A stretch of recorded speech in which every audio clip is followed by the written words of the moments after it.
Well, I was going to hike Window Cliffs today, but dodgy weather. I don't really feel like getting rained on for 5 miles, so I figured I'd come out here and knock out a quick hike on City Lake Park, I think it is.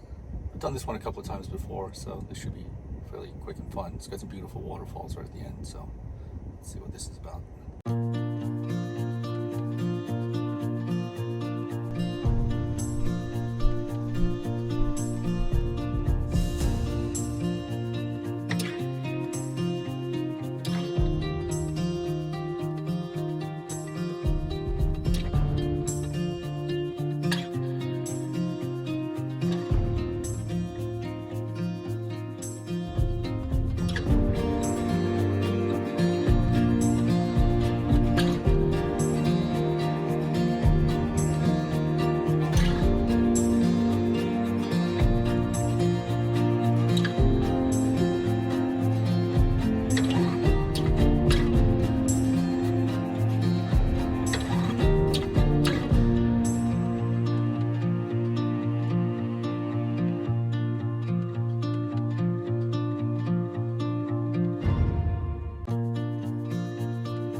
What a little hidden gem this place is. Look at that. 5 minutes to hike out here. Beautiful.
Well, that was a super fun little quick one. I've only ever done this with my dogs and my daughter before, so it always took me a lot longer than that. I didn't expect it to be like 5 minutes out, 5 minutes back, but still, beautiful little walk out there.